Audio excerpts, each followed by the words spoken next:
Hi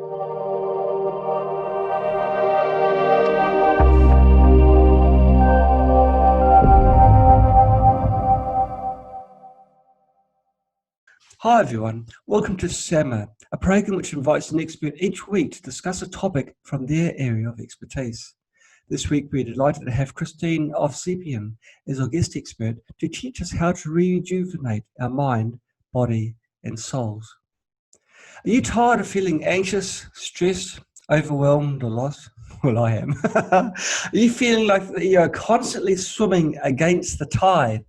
The mind is such a powerful tool that you can transform your health either in a positive or a negative way using your mind. Don't let your past negative programming determine your outlook on life. Kristine can help you take your power back and achieve your goals and dreams. Kristine is a gifted spiritual counselor, hypnotherapist, and the best-selling author of Living Through Choice, Transform Fears to Love. Isn't that wonderful? As a certified life coach and clinical hypnotherapist for close to a decade, are you really that old? No way. She's been working with Grammy-winning award-winning artists, actors, models, and many others who are ready to transform their lives. Kristine will give you hope, love, and healing on all levels. It's physical, mental, emotional, and spiritual. Welcome to our show, Kristine. It's fantastic to have you with us. Thank you so much for having me. What got you first interested in hypnotherapy, and what made you decide to become a life coach? Sure. Well, it wasn't that I was interested. It's just that it was divine guidance that I got into hypnotherapy, because up until about over 10 years ago, I was in accounting, and my life was just deteriorating because of my emotions. So my mind was truly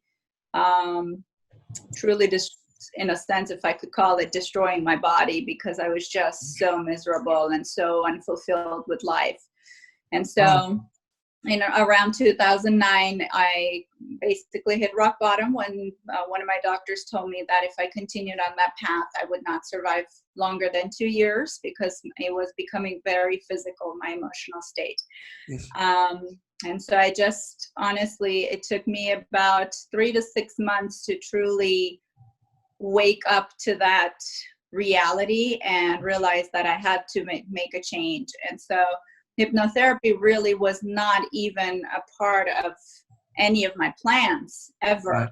Because coming from the culture I come from, we don't believe in therapy, yet alone hypnotherapy. So it was more divine guidance, that divine intervention, because even at the time that I came across through a vivid dream about hypnotherapy, I was studying for the CPA exam to become a CPA. But one night I just had a very vivid dream, and I looked at myself, and I was wearing a white coat, and I had a golden badge, and I just said, I know who I am. I remember who I am. And I woke up that morning and actually Googled in hypnotherapy, and I looked at the word, and I was amazed. I'd never heard of that therapeutic kind of path. But I was in such a space of surrender and desperation. I just followed the guidance, and it got me to where I am today. By diet, you're talking about not only things that you're eating, but your overall diet, as in things your spirit is fueling off. And so your body was almost like in self-destruct mode at that time, 10 years ago. Yeah. Yes. My right arm, I was diagnosed with nerve damage in my right arm, because I was using my hands, of course, to type when I was doing accounting, and more so my right hand, because I was using the 10 key a lot. And so I was diagnosed with nerve damage, and the doctors wanted to open my arm up in 4 different places to help with that. But even then, they said there are no guarantees that it would help. And 2 days before the surgery, it was, again, I feel it was to divine intervention that I just said no to that surgery. And I'm grateful I never did that, because once I transformed my life and I made the change, it just reversed itself. Now my hand works perfectly fine.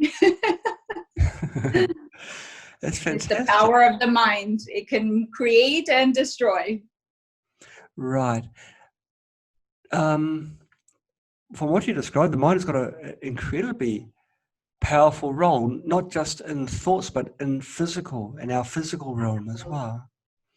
Mm-hmm. I don't think many people would realize this. They'll be thinking, well, if it's physical, it's born from a physical source rather than from the mind. Yeah. And how can people then turn things around so that they're not so self-destructive? What sort of things can they do? So the first step would be really understanding that we do have a choice. And that is why I really titled my book Living Through Choice, realizing that we do have a choice to make a change. We do have a choice if we choose to be in fear or in love. And because we have a choice, it's about really understanding how the mind works in the first place, and understanding that our willpower is on the conscious level, but our conscious mind is only 12% of our mind power, while our subconscious is 88% of our mind power. And so understanding that anything, and I describe it in the simplest ways, like a computer, that our mind, in order for us to make a change, just like a computer, you can't just delete the shortcuts from the desktop and expect the changes to be permanent, right? You must really go into the hard drive, into the core of the computer to delete, whether it's a software you don't want or information you don't want, whatever it is, you need to delete it from, or to make a change or edit it from the core for the changes to come. And that is why hypnotherapy works in such powerful ways, because it's healing the individual from the core, from a subconscious level, which is where the programming really is. All the as the ego, the left brain logic would label it good or bad, positive or negative, is all on the subconscious level. Kristine, when you got ill, why did you think that it was sourced from the brain? Why did you think that hypnotherapy would help? Did you have a hypnotherapy session and see the results at that time? Absolutely. Okay. Well, I did not know that it was mind that was doing that to my body until that intervention, that dream, and I realized, okay, I'm going to read about this, I'm going to teach myself whatever I can. And then I found, actually, the school that I went to, HMI, I found a therapist that went to that school, and I made a promise to myself. I said, okay, I'm going to go and have hypnotherapy, and if it helps me, I'm a believer. And within 2-3 sessions, I was a completely different individual. And within 2 months, I started my program with hypnotherapy and master's in psychology. So I started with both schools at the same time. I didn't even want to, waste any additional time. It was just this knowing, this deep inner knowing that I was on the right path. Okay. So, is there talking just on the physical sense, how can thoughts and feelings affect our physical health on a physical level? Well, of course they do, because mind and body are connected.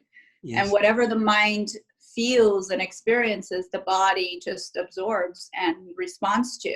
Just even when so many people, whether in Los Angeles or any part of the world, talk about anxiety, as I always say, the difference between anxiety and excitement is not much of a difference. Because it's just, the difference is the symptoms are the same. The difference is what energy or vibration the word carries.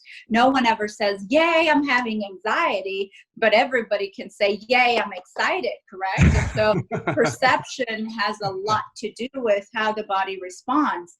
And so if we're stuck in the negative, our body just follows what the mind is telling it, and it just feels what the mind feels.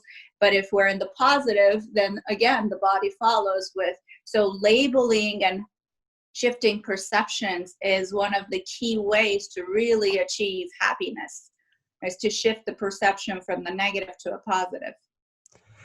So what do you think the root causes are for people feeling anxious, stressed, overwhelmed, or lost? Well, of course, the ego has its ways of constantly keeping us in fight and flight mode, right? Right. And so it constantly creates drama and negativity. But in taking control of that and knowing that we do have power, we do have the ability, because after all, we are spiritual beings having a human experience and not the other way around. Ego is simply the human part of us. And it's only just simply the logic, the conscious, the 12%. And if we give our power to that, then we lose control. And so many people, so many of my clients come to me and say, I feel like I'm out of control. And what we tell ourselves is what the mind will believe. There is no reality nor fiction. The mind believes whatever you tell it. And if you keep repeating the same, whether it's negative, it will be negative. If it's positive, it'll be positive. And through the law of attraction, what we give to the universe is what we're going to get in return. It's not going to change. And so the practice of continuously, as I always tell my clients, don't try to shut the ego down. Don't try to shut it up. Tame it with love. That's the best way to really do it. Through repetition and through really taming the ego with love, we're able to achieve success. And how does hypnotherapy help in this regard? So hypnotherapy helps because in a hypnotic state, of course, we go beyond the beta mind, which is the logic, the ego, and the chatter that is going 100 miles an hour. Yeah. And we tap deeper into the subconscious, which is the alpha, theta, and delta levels. And many times I'm asked the question, can I get stuck in hypnosis? I'm like, do you get stuck going to sleep or waking up? Every single night and every single morning, we go through that process of at night, we bypass the beta and we tap into alpha, theta, and delta levels, the sleep state. And then every morning we go from delta to theta to alpha. And unfortunately, most people end up in the beta mind state. But once you really tap into that inner work and really transforming and shifting your perceptions, you're able to function from the alpha state, which is the rational, the peaceful, the content state of mind, where you can truly make good decisions instead of irrational decisions, which is the beta.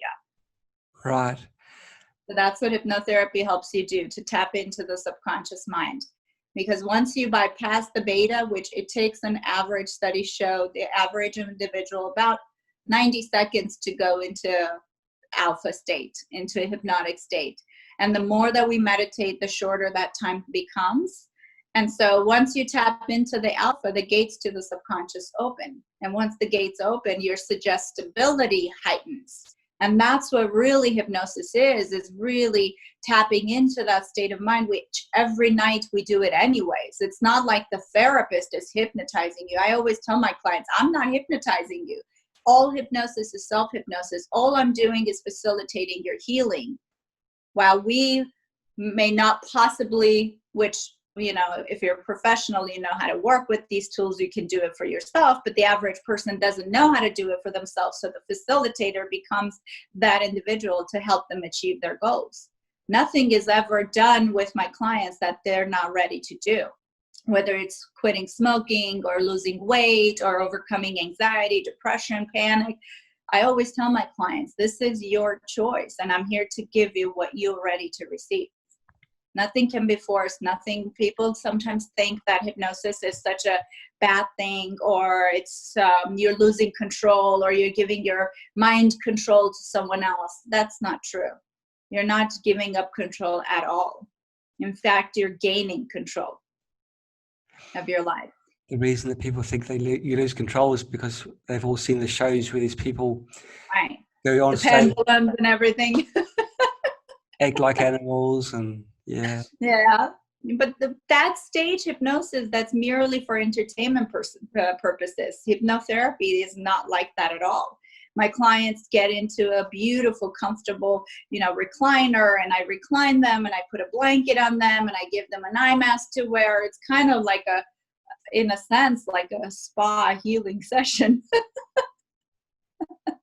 That's how comfortable they are. No one ever quacks like a chicken or barks like a dog in hypnotherapy.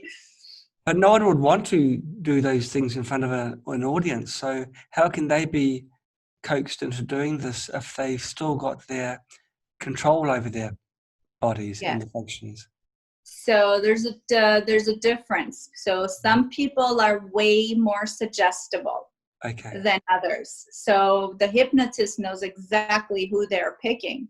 That is why before they start the show, they give them suggestions to see who's actually taking in those suggestions. Somebody that is very left brain and logical and is continuously analyzing everything and doesn't believe anything, right? Yeah. Is not going to experience that, or is not going to be that suggestible candidate that the hypnotist would pick. Instead, the hypnotist knows who to pick. They pick the highly suggestible individual that if they say, okay, in a moment, I will ask you to raise your hand, and half the audience automatically raises their hand because they've been told you'll raise your hand. Those are the people that the hypnotist picks. So it's about suggestibility. The more suggestible we are, the more powerful hypnotherapy can be. The less suggestible we are, and it's not that hypnosis doesn't work on everybody, which every individual goes to bed every single night and goes through that process of bypassing the beta and into the subconscious. But the difference is how you give the suggestions to the individual. Do you give them literally or do you give them metaphorically? So it just depends how they function, how their mind receives information. So if hypnotherapy can be healing, then I guess sleep follows, because it's very similar to wave patterns, can also be healing. And everyone knows how necessary sleep is for health. Absolutely. For the health of the mind, even. Number one, and the body. Absolutely. So it's a necessary thing. So that even that alone highlights the importance of attitude, your mental, the way that your mind, your thoughts, and everything can affect your whole body. Yeah. And we're not talking about illnesses which happen. People die if they can't get their sleep. And there's no exceptions. So it's a necessary bodily function. Absolutely. So the hypnosis, when you're giving suggestions to change their life, is this at a point in time where they haven't got their awakened state to push away from your suggestions? Is it very effective because your body can assimilate what you're saying? Every hypnotherapy session begins with a progressive. During the progressive, you're really relaxing the mind and the body. Yeah. And there comes a point where, again, within 90 seconds, that the logical brain is like, oh, I'm tired. It just checks out because it's not given attention to. In fact, attention is being taken away. And because the mind doesn't realize reality from fiction, whatever you give it is what it starts to believe. And therefore, all you're doing is taking the mind's attention from a chaotic, rapid, chatter space and bringing it to a more peaceful space. And even if the mind transforms and moves around with the vibrations, and even if beta moments, thoughts come in, I always tell my clients, just watch them fade away like a wave, because every thought has a lifetime of about 30 seconds. And so if you don't plug into the thought, it like a wave, it comes and goes. Right. I think that now I'm a very scientific person. I'm probably one of these people that can't be hypnotized as in easily anyway.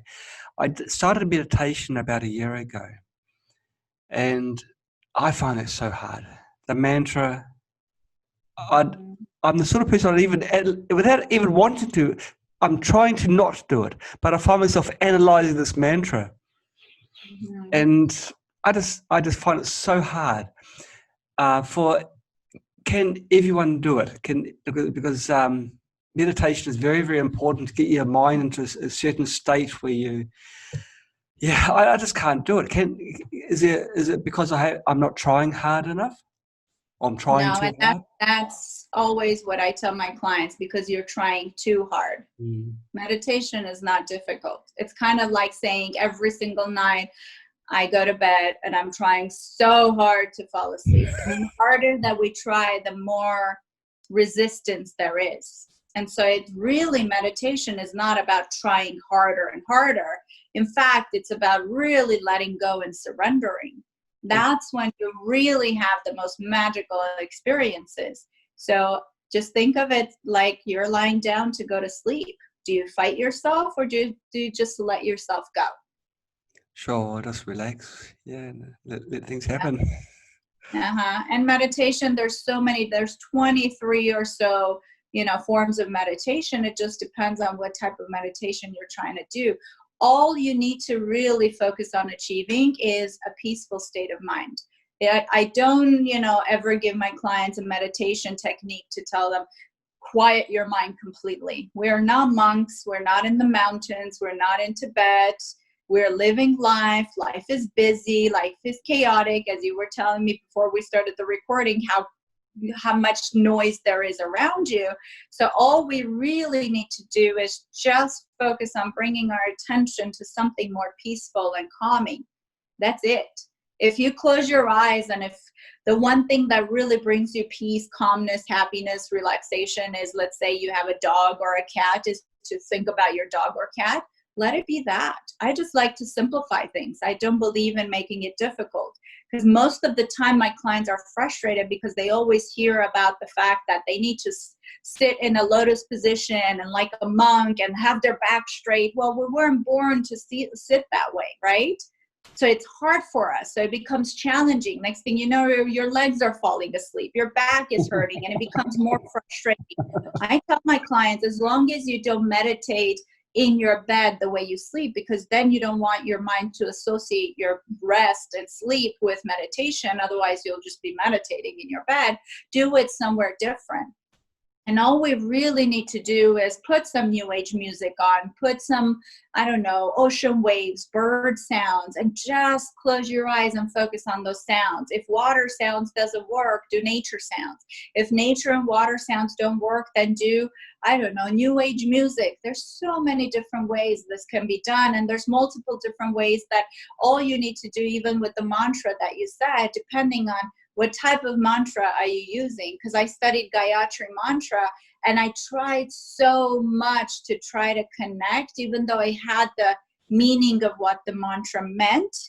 It didn't really resonate with me. So I stopped doing it. And to me, what resonates with me more is to close my eyes and for 15, 20 minutes just to focus on gratitude and love.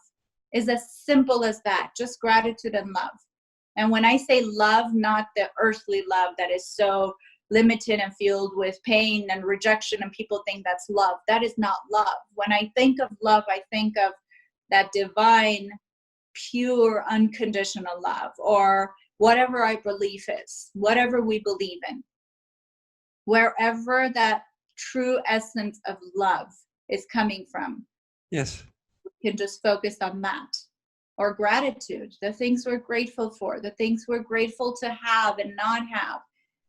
So many of us forget that how grateful we need to be for not having certain things, which could be illnesses, this, that. That is also gratitude, to not have those things, right? We always focus on, if I have this, if I have that, if I get this, if I get that. But it's not about that. It's about really being grateful for all the things that we have and don't have. That blesses our life. Gosh. So it's a grey area, it seems, between meditation and hypnosis. Mm-hmm. Mm-hmm. Would you agree with that? Yes. The mind state is similar? Yes, it is. It's not similar. It's the same.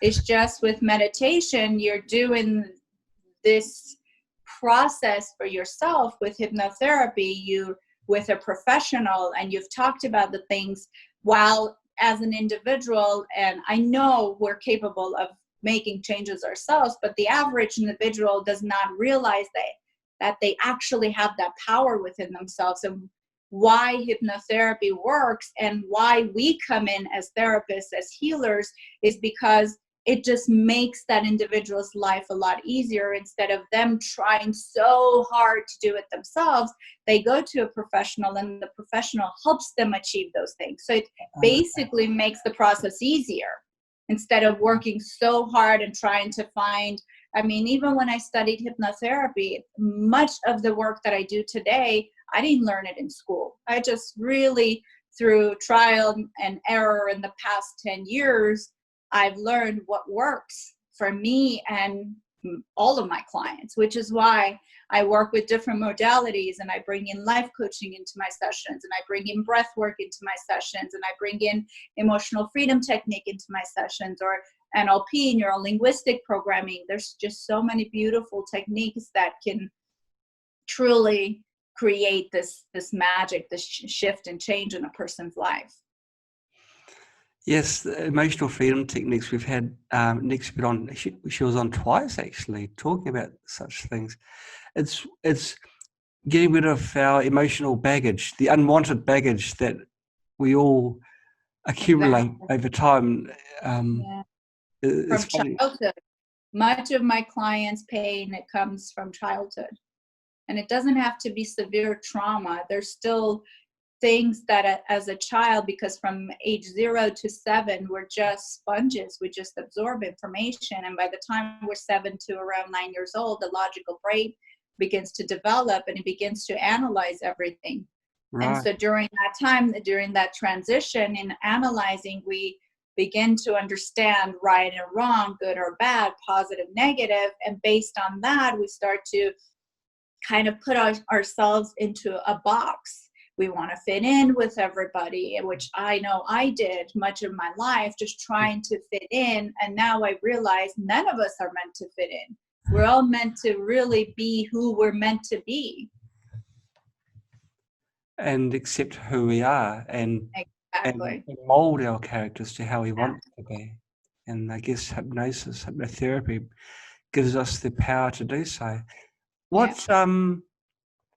case histories, without names, have you had? Like what other things do people come to you about? You've talked about trauma from the childhood years, but what other things do people come to you about to resolve through hypnotherapy?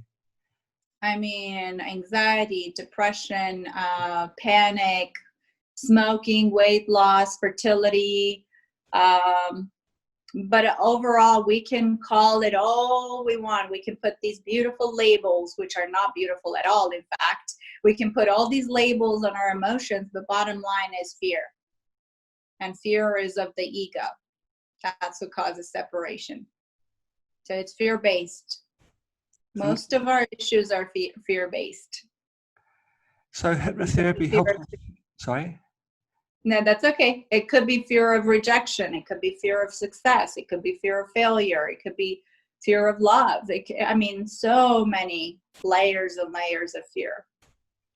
Well, that could be a tough thing to address, couldn't it? If you've got a fear of something, to actually change that is a paradigm change, especially if it's from such an early age. It becomes you. You know, where we own this certain trait. Yeah. It's just the personality, but we are not our personalities, right? We can change it. We can always change it. Oh, and hypnotherapy makes it happen. I was interested when you said it helps with infertility, or fertility, you said, for hypnotherapy. Yeah. It's quite interesting. That's certainly something physical. I was waiting for the physical things, because you had your wrist. Was it your carpal tunnel? It was my entire arm. Yes. Carpal tunnel, and it was just my entire arm, and the nerve was just being pinched because of stress, because of inflammation, whatever the reason was. It was just, my nerves were shut in a sense. And so I couldn't even hold a pen to write. Was that because of stress levels? Yes, absolutely. Wow. Stress, anxiety, yep. Yeah. Stress is a silent killer. It is a very nasty thing, stress. It's so difficult to get away from, and this is where I guess meditation can help a tremendous lot, because meditation, I guess, zones you out of all that chaos. Absolutely. Let's just focus on it raises your vibration, really. If we were to speak about hypnosis, or actually the hypnotherapy that I personally do, I tap deeper into the energy aspect of it, not just hypnotherapy to give my clients suggestions, but to not only tap into the root of the issues, but also to understand that everything is energy. It's all energy related. And so when we're in the negative, when we're in the fear, when there's stress, we're vibrating lower. And by raising your vibration, you already disconnect from those negatives. So it's more so about energy and vibration shift change. So if someone's with you and they're a very nervous type of person, and they're nervous because of some childhood incident, how would you work around that and remove this negative aspect in their lives? So truly it's about helping the client to overcome the fear, because fear is really a false evidence appearing real. And the way the logical ego brain works, it's basically continually over the years just keeps adding more story and drama to the situation.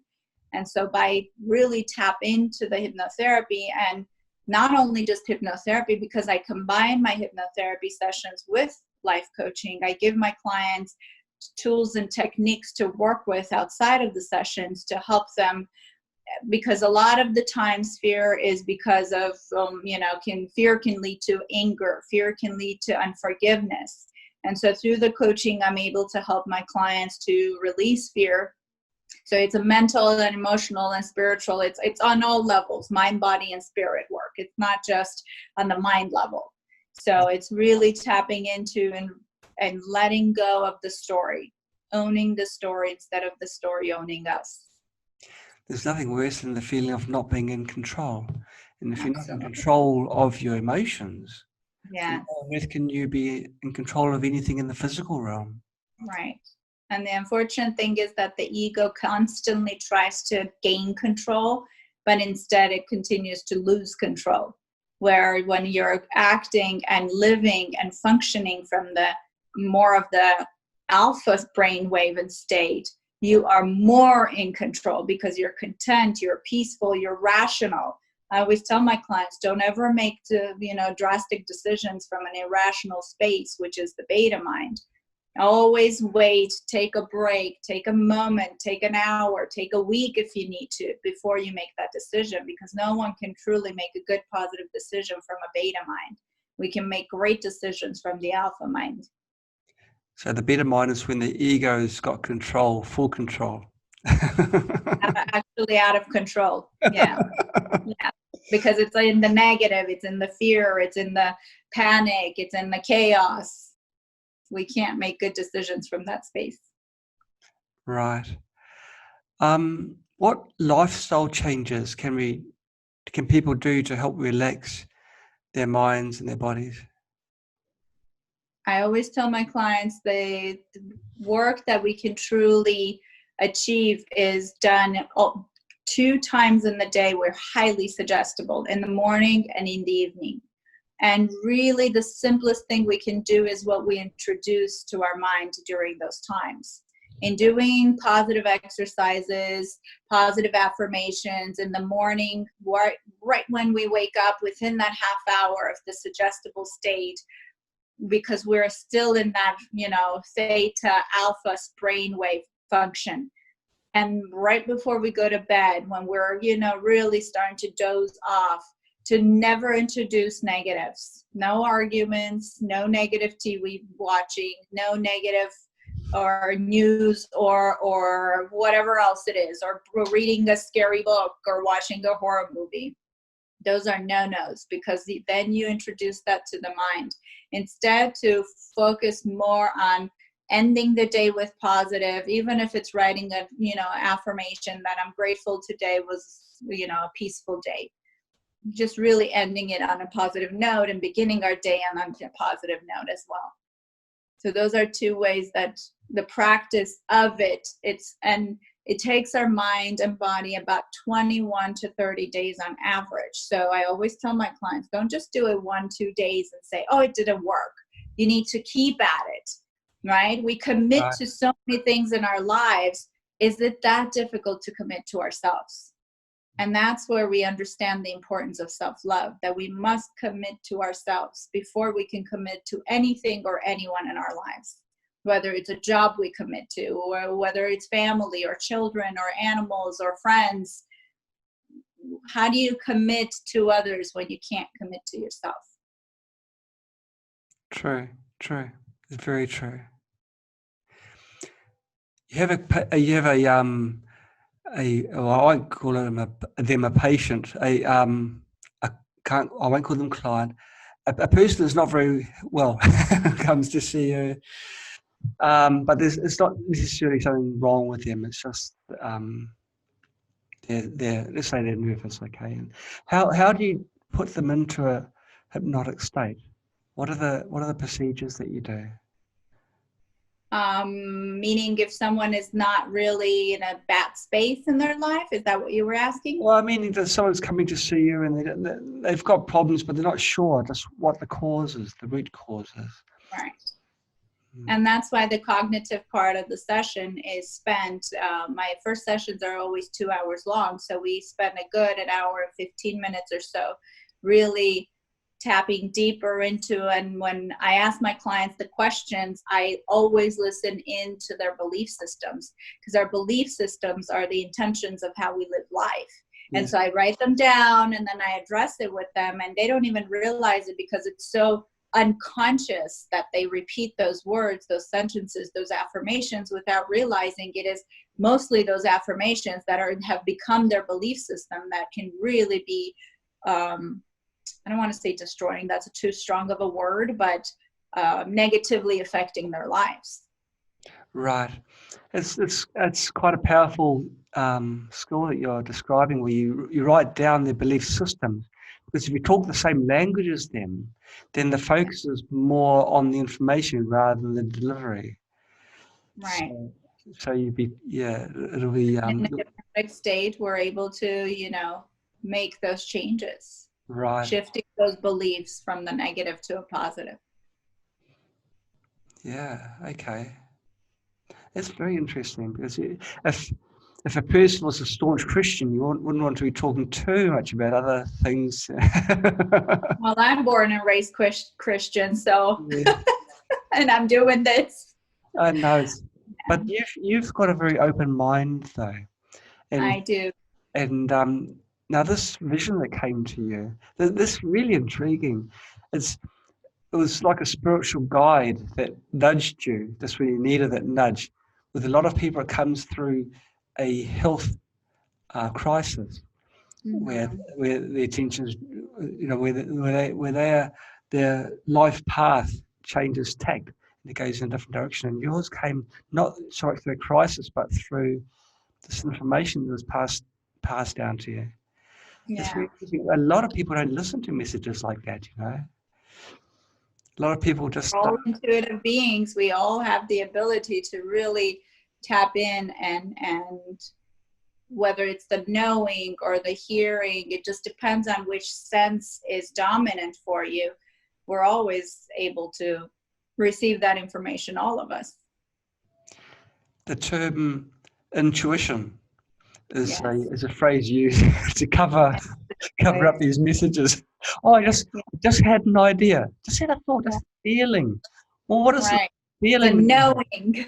Yeah. Or a feeling, exactly. Or a visual or a vision. Yep. So many of my clients come out of their experience, saying, oh my God, I felt it, or I felt a presence, or I saw a presence, or I heard a presence. So it's quite fascinating. It's just raised their awareness. So they've listened. It might have been there all the time, but they've just blocked it off through formal education or upbringing. Yes, absolutely. As I call it, the veil has been closed. That's a very good term. And there's a lot of, I'd say most people would have their veils closed, because if it's not physical, it's not real. That's what the ego believes, right? The ego. Yeah. So really, there's no limit to what you can achieve through hypnosis. Once you remove the ego, negate the fear, then you can wipe the whole slate clean and start again.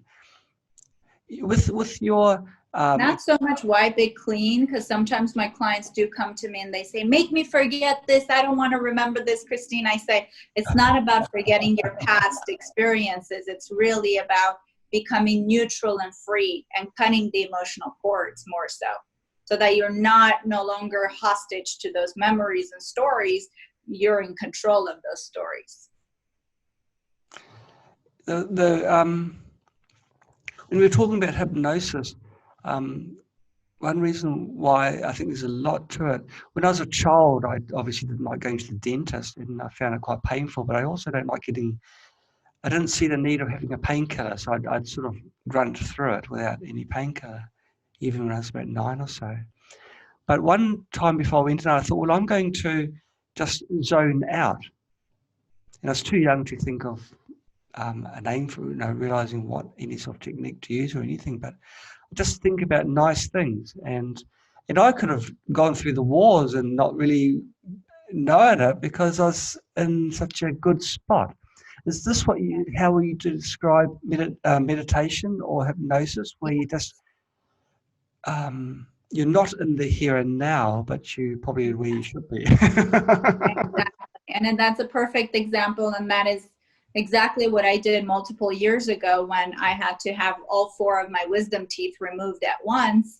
And I recorded myself my meditation or hypnosis, and I took it to the dentist's office. And as I was laying there, I put my headsets on, and as I was listening to it, I remember the dentist, the professional, was laughing at me. He was like, "Oh, you can't tell me that's gonna work." And I said, "You're the professional doing what you know. Let me be the professional doing what I know." And he took, all 4 of my wisdom teeth out. And afterwards, he gave me a list of about 5 painkillers and 2 antibiotics. And he said, in order for you to not feel the pain, because it's so close to your head and brain, you need to take these meds and you need to take these antibiotics so you will heal. Yeah. And I remember I had gauze in my mouth, and I pointed to the prescription and I said, And he said, "You must be crazy. You'll have infection and you won't be able to handle the pain." Well, I proved him wrong, because 2 days later I went back, and all I did was come home and meditate and trust my body, that my body knows how to heal itself. Not that I'm saying anybody should do this, but this was me knowing and trusting what my body is capable of doing. I didn't take the antibiotics, and I didn't take a single painkiller, and I had 0 pain. That's the power of the mind. We are the placebo.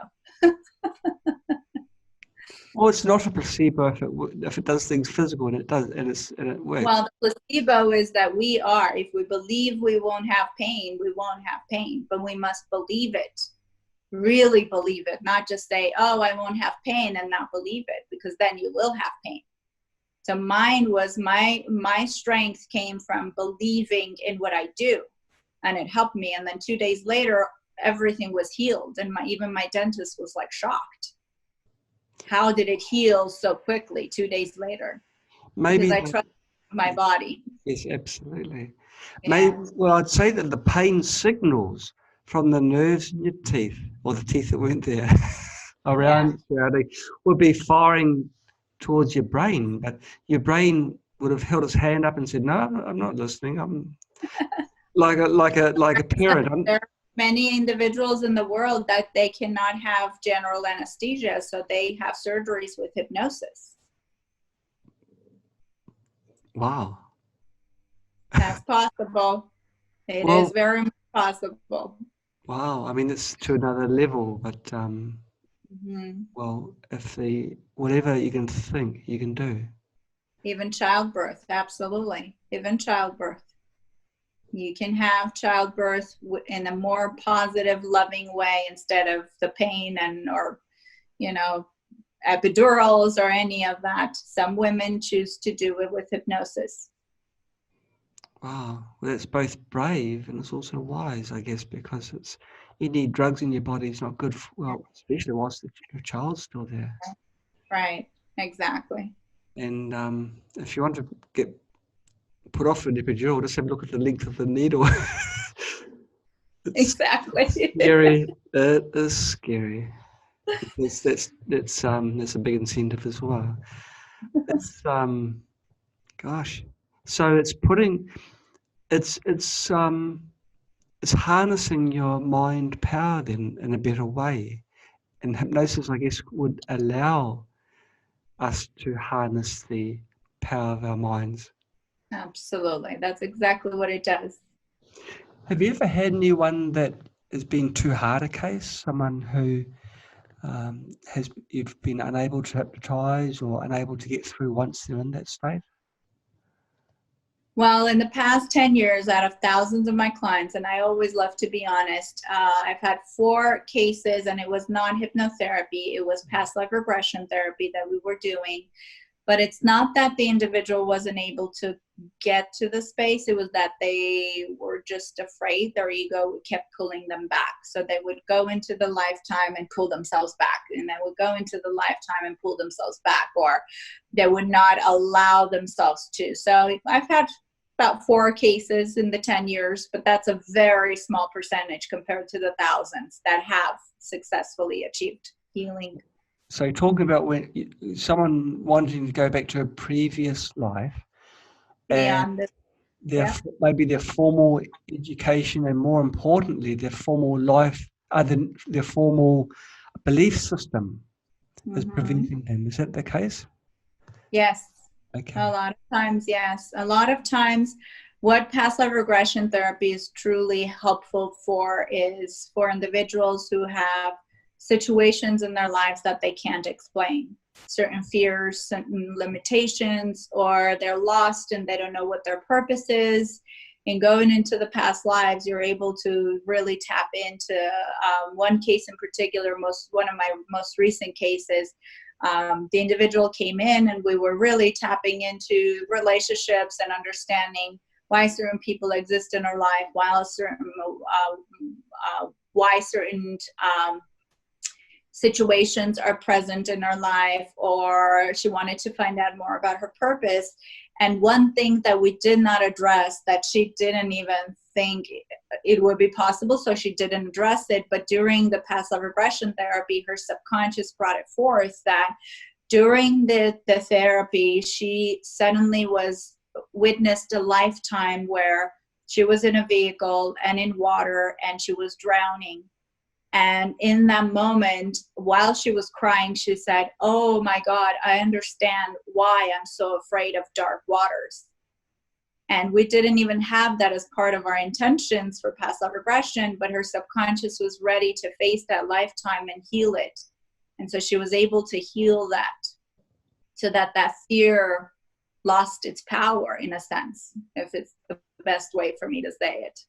And so you can go back several lifetimes. Oh, many. Wow.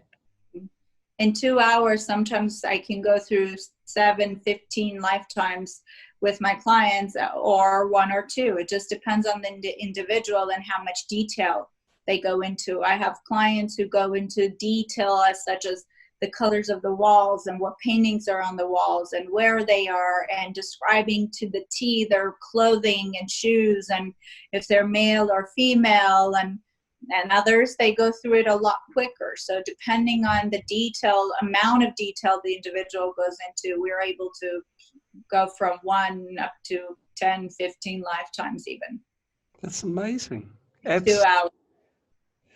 It is amazing. Of course, this flies in the face of how I've been brought up. But and these karmic cycles, these lifetimes, it's what's always amazed me, as of in recent history, is how small the people that I associate with in this lifetime are people I've associated with in other lifetimes. It's like you again. I'm constantly surprised how little the circle is, the karmic cycles. Yeah, and but that's another story. But I guess you see this all the time, where people. Oh, well, I'll ask you directly. With people that do look back at the previous lifetimes, do they recognise anyone from their current lifetime? Yes. I honestly believe every individual we come across them in this lifetime or in future lifetimes is because they come from our family, soul family. Okay. So some people have big soul families. As I'm blessed in this lifetime, I have a humongous soul family, because every individual in the past 10 years that has come my way as clients, there's such a deep connection right from the phone call that we have over the phone. And my clients always come in and they say, from that first phone call, I felt so connected to you. And I don't think that's an accident. To me, that's because our souls recognize each other. Yes, yes, that's right. That's right. It's so deep, isn't it? It is. And when you have a greater understanding, things become so much easier. Absolutely. I've had about 2 years of someone trying to make me look bad, or saying nasty things to me and turning people against me. But because I've accepted it, it's reduced my karmic burden, which means my next time around it's going to be so much better. Yeah. And there's so many different ways of viewing things. It's not just as it's not so simple. It probably is simple, but you've got to accept a different viewpoint. Right. Spiritual brothers and so spiritual. The question you can ask is what's karmically following? What happened in a past lifetime that this individual in this lifetime is choosing to do that? That's right. Now I probably did something really nasty to this person, which is why things are happening now. But if I accept it, then the balances are equal, and that's that. And so it's actually the technique I could give you is just send that person love and light. Yeah. That's it. Just send them love and light, because whatever it is, you can heal it in this lifetime by doing that. You don't need to repeat it in a future lifetime again, or repeat it in this lifetime, or further that situation. You can just really tame it and heal it with love and light. So keep sending that person love and light.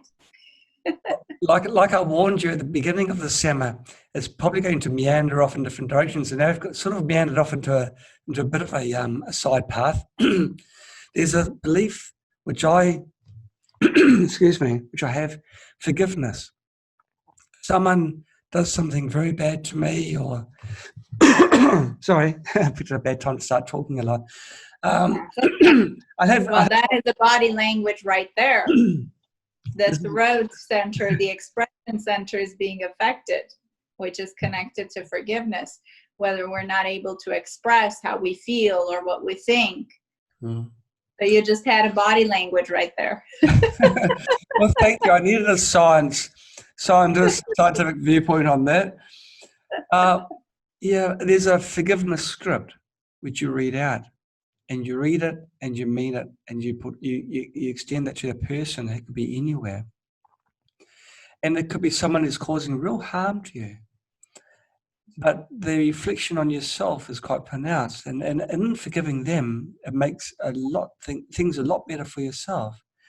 Right. And so this is the anger which you were talking about before, and anger can be such a nasty, negative emotion. Right. This person's got it in truckloads, but I'm not going to own it, and I forgive them for hating me. And so I say this script. There's a term for it, but it's part of a belief system which I've taken on, which I truly think is real, and it changes things. If you have someone that's attacking you verbally, and then you do this for about a week, then things change. There is a change. And so when you talked in the very early stages of the Sama about fear and anger, and it's a huge negative driving force. If you can bypass those through hypnosis, it's an immensely powerful tool, immensely powerful. Wow, and talking to people that have been about their previous lives, that's incredible. There's a person, there's a couple who've become pregnant from a child that was a dog in their previous life. I know this through temples that we go to, and this one temple helped make this happen. Have you ever had this with people that you've put under meditation and under hypnosis, where they've seen previous lives as animals? Yes, absolutely. Okay. I myself have as well. Yes, that too is possible. They say that dogs are the closest to the human. Was it a dog that you recall? Were you a dog? More of a lion. Wow. Remind me. I do believe, because I have my dog and he's right here next to me, and sometimes I look into my dog's eyes and truly it's like a soul is looking back at you. It's like, I don't know how to explain it. It's just such a beautiful, they're just so pure and wonderful. Kamala said it's usually a wolf that you have in previous life. A wolf and dogs are kind of from the same lineage. So yeah, wolf. Wow, wow. Well, dogs came from wolves. That's right. So if you're a lion in the previous life, I guess people would be pretty scared to cross you if you get riled up. Watch it. I was a lion. I've still got part of it still in me. Well, thank you so much for coming on to our show. It's been fantastic having you with us. I'm so happy that we've talked about not just the hypnosis and meditation, but also about when we've been incarnated into other lives. You never really touched on that on Sama before. Right. Never more than one sentence. It's so interesting. So thank you for that. And thank you for having me. Now, before we go, can we just put a positive spin on the Sama? It's always nice to leave, as you say, end the day on a positive note. Well, let's end the Sama on a positive note. What is something that anyone can do using the techniques that you have learned to improve their lives? Well, there's so many, but I'll just start with, because I always believe in the healing must happen from within.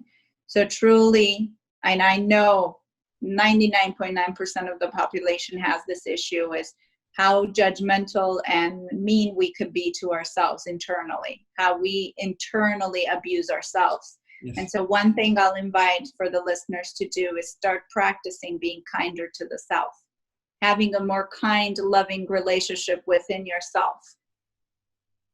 Great. That's lovely. And just before we go, you've written a book. Do you have that book with you? Yes, I do. It's actually, I have to go get it. Let me go get it. Okay. It's fine. It's fine. If I'm given free reign during a Sama. Okay, Kristine's back with us. I'm back, and here's my book, Living Through Choice, Transform Fears to Love. And anyone can find it from Amazon and Barnes & Noble online. And I'm actually currently working on putting it on Audible, so people can listen to it as well, because I know at least Los Angeles, people are so busy, no one has the time to physically pick up a book and read it. So more people are doing Audible books, including myself. Yeah, it's the way life is now, isn't it? Everything's in short snippets. And reading, gosh, I love reading too. Yes, I do too. I still am very much connected to the physical, but if we don't have the time, Audible is the way to go. Well, thank you so much again for your time. It's been fantastic. Thank you for having me. Okay, you take care. Bye-bye. Thank you too. Bye. Bye-bye.